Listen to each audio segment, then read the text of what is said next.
Hello class 10th NIOS students. So दोस्तों कैसे आप लोग। दोस्तों इससे पहले मैंने आपको प्रीवियस वीडियोस में कई सारे इंपॉर्टेंट क्वेश्चन कराए थे। अगर आपने नहीं देखे हैं तो पहले जाकर वो देखिए, उसके बाद आप इस वीडियो को देखिएगा ताकि आपको ये बेहतर समझ में आए, ठीक है। और इससे पहले वाली वीडियो में मैंने MCQ और वन लाइनर क्वेश्चन करा दिए हैं और आज की वीडियो में भी मैं MCQ और वन लाइनर क्वेश्चन ही लेकर आ रहा हूँ, ठीक है। चलिए आज हम टॉपिक देखते हैं क्या है। टॉपिक है हमारे सामने 1857 का रेवोल्यूशन, ठीक है। 1857 की क्रांति के MCQ और वन लाइनर क्वेश्चन देखते हैं, ठीक है। चलिए कल जो वीडियो डाली थी उसके नीचे कमेंट है, कमेंट में आप मुझे बता देना कितने मार्क्स आपके उस वीडियो में बने थे। और आज वाली वीडियो में भी आपको क्या करना है, टोटल 10 MCQs हैं। आप मुझे बताएंगे कि 10 में से कितने MCQ क्वेश्चन आपके सही है और कमेंट बॉक्स में बताना, ईमानदारी से बताना, ठीक है। चलिए फर्स्ट क्वेश्चन हमारे सामने 1857 के विद्रोह की शुरुआत कहाँ से हुई। 1857 के विद्रोह की शुरुआत कहाँ से हुई, ये है फर्स्ट क्वेश्चन। चलिए आंसर बताइए।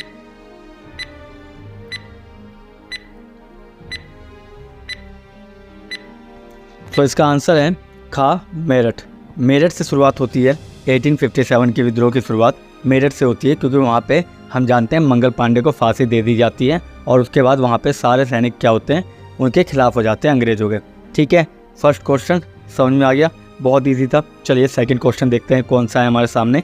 सेकंड क्वेश्चन हमारे सामने 1857 के विद्रोह के एक प्रमुख कारण के रूप में क्या जाना जाता है, यानी कि इनमें से कौन सा 1857 के विद्रोह का प्रमुख कारण है। पहला राइफल कारतूस का मुद्दा, दूसरा लगान व्यवस्था में अन्याय, तीसरा भारतीय सैनिकों के साथ भेदभावपूर्ण व्यवहार, या ऑप्शन डी उपरोक्त सभी।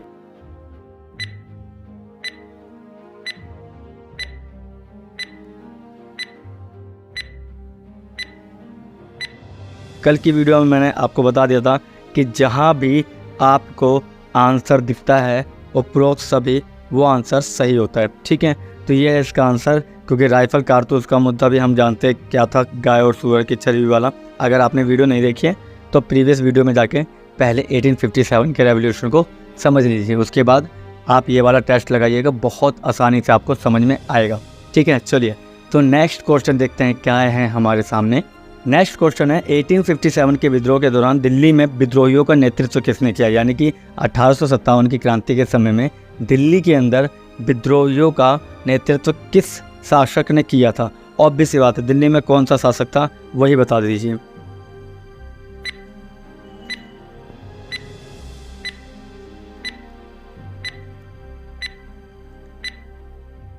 तो आंसर है हमारे सामने बहादुर शाह जफर द्वितीय, यानी कि बहादुर शाह जफर द्वितीय ने भारत के अंदर मुगल को संभाला था उस समय में, और मुगल सत्ता जो थी ना वो दिल्ली में थी, और बहादुर शाह जफर द्वितीय आखिरी शासक थे, ठीक है।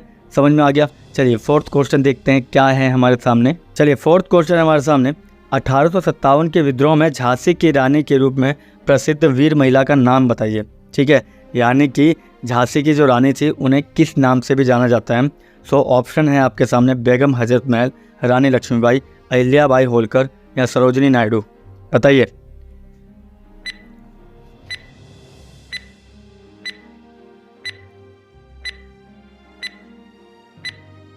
ये बहुत आसान आंसर है, इसका आंसर जो है वो रानी लक्ष्मीबाई है।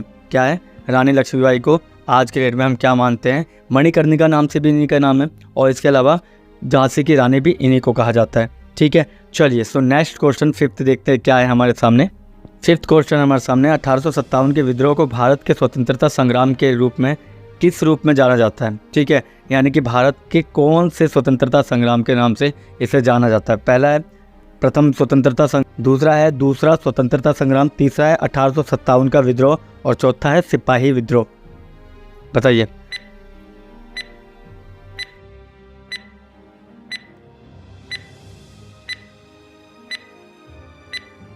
इसका आंसर है हमारे सामने प्रथम स्वतंत्रता संग्राम के नाम से भी इसी को जाना जाता है, ठीक है। और इसके अलावा 1857 का विद्रोह के नाम से भी जाना जाता है, मगर यहाँ पे पूछा है स्वतंत्रता संग्राम कौन सा है, तो पहला है, क्या है, फर्स्ट है, ठीक है। चलिए तो 6 क्वेश्चन देखते हैं क्या है हमारे सामने। 6 क्वेश्चन हमारे सामने 1857 के विद्रोह के बाद अंतिम मुगल सम्राट बहादुर शाह जफर द्वितीय को किस देश में भेज दिया गया था? बहुत इंपॉर्टेंट क्वेश्चन है, ये आपको पता होना चाहिए। ठीक है, चलिए। सो ऑप्शन है आपके सामने अफगानिस्तान, दूसरा है ऑप्शन म्यांमार और जिसे उस समय रंगून कहा जाता था, तीसरा ईरान और चौथा तुर्की। बताइए आंसर।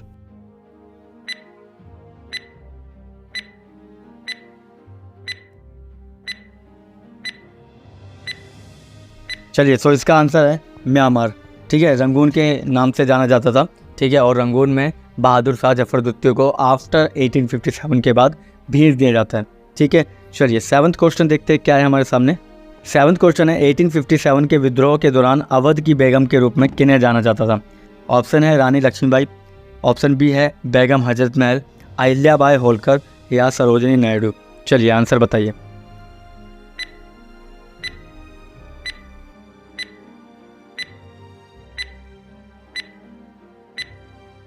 तो इसका आंसर है बेगम हजरत महल। बेगम हजरत महल को अवध की बेगम के नाम से भी जाना जाता है। अगर अवध के आपसे राजा पूछ रहे, यानी इसकी शासक पूछ रहे अवध के कि कौन थे, तो आपको बताना क्या, वाजिद अली शाह। कौन थे? वाजिद अली शाह। ठीक है, पता होगा ना, पढ़ा होगा अगर चैप्टर वाजिद अली शाह। ठीक है, नहीं पढ़ा तो एक बार फिर से देख लीजिएगा। ठीक है, वाजिद अली शाह को अवध के शासक के नाम से भी जाना जाता है। ठीक है, चलिए। सो 8th क्वेश्चन देखते हैं क्या है हमारे सामने।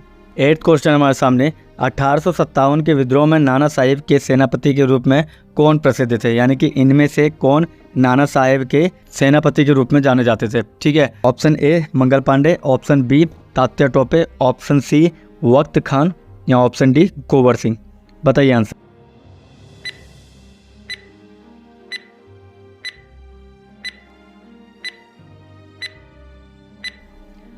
चलिए, तो इसका आंसर देखते हैं। इसका आंसर है तात्या टोपे। इसका आंसर है तात्या टोपे। ठीक है, तात्या टोपे को उस समय क्या कहा जाता था? नाना साहिब के सेनापति के रूप में कहा जाता था और वो उस समय सेनापति के रूप में थे। ठीक है, कौन? तात्या टोपे। चलिए, सो 9th क्वेश्चन देखते हैं क्या है हमारे सामने। 9th क्वेश्चन हमारे सामने 1857 के विद्रोह के दौरान ब्रिटिश गवर्नर जनरल कौन थे? यानी कि 1857 के विद्रोह के समय में ब्रिटेन के जो गवर्नर जनरल भारत में थे उनका नाम क्या था? ऑप्शन है Lord Dalhousie, Lord Canning, Lord Wellesley या लॉर्ड कर्जन। चलिए,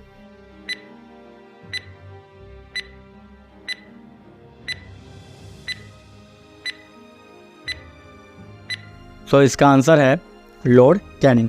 क्या है इसका आंसर? Lord Canning. ठीक है, तो लॉर्ड कैनिंग उस समय के कौन थे? गवर्नर जनरल थे। कौन थे? गवर्नर जनरल थे। ठीक है, याद रखना, ये बहुत इंपॉर्टेंट क्वेश्चन है कि 1857 के समय में गवर्नर जनरल कौन थे। ठीक, चलिए, तो ये 9 क्वेश्चन थे टोटल। ठीक है, आज 10वां नहीं ला पाया क्योंकि 10वें को मैंने 1 लाइनर में डाल दिया। तो आप मुझे 9 क्वेश्चन में बताइए कि 9 क्वेश्चन में से कितने क्वेश्चन आपके ठीक गए हैं। ठीक, चलिए, सो 1 लाइनर क्वेश्चन देखते हैं क्या है हमारे सामने। 1857 की क्रांति को किस नाम से भी जाना जाता है? जस्ट हमने ऊपर बात की थी कि भारत का पहला स्वतंत्रता संग्राम के नाम से इन्हीं को जाना जाता है। यानी कि 1857 की क्रांति को हम भारत का प्रथम स्वतंत्रता संग्राम कहते हैं। ठीक है, कई बार क्वेश्चन आ जाता है, 1 लाइनर में भी आ सकता है, MCQ में भी आ सकता है, इसलिए मैंने दोनों तरह से आपसे क्वेश्चन पूछा है। ठीक है, चलिए सेकंड क्वेश्चन देखते हैं क्या है हमारे सामने। सेकंड क्वेश्चन हमारे सामने 1857 की क्रांति की शुरुआत कहाँ से हुई थी? यानी कि 1857 की क्रांति की शुरुआत कहाँ से हुई थी? तो आंसर है मेरठ। मेरठ उत्तर प्रदेश से स्टार्ट हुई थी, ये भी हमने किया था। तो ये सारे MCQ को ही मैं 1 लाइनर में ज़्यादातर डालता हूँ क्योंकि इन क्वेश्चन के आने के जो चांसेस है ना बहुत ज़्यादा बढ़ जाते हैं। ठीक है, तो आपके लिए बेटर है ना कि आप उसे बार बार इसी वीडियो में रिपीट भी कर पा रहे हैं। ठीक है, तो रिपीट करने का मतलब है घर पे नहीं भी पढ़ेंगे तो आपको याद रहेगा कि भैया 1857 की क्रांति की शुरुआत कहाँ से हुई? मेरठ से हुई। ठीक है, और दूसरी बात, अगर आपको ये PDF चाहिए तो आप मुझे कमेंट बॉक्स में लिख दीजिएगा या फिर टेलीग्राम ग्रुप खुद ही ज्वाइन कर लीजिएगा, उसके अंदर आपको सारी PDF मिल जाती है। ठीक है, चलिए थर्ड क्वेश्चन देखते हैं क्या है हमारे सामने। थर्ड क्वेश्चन हमारे सामने 1857 की क्रांति के प्रमुख नेताओं में से कौन एक थे?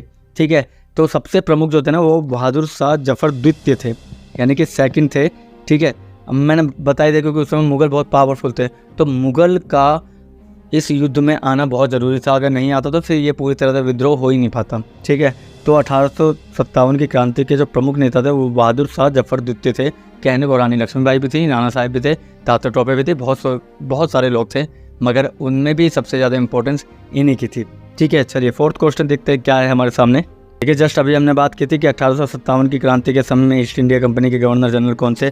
तो कौन थे? Lord Canning. ठीक है, कौन थे?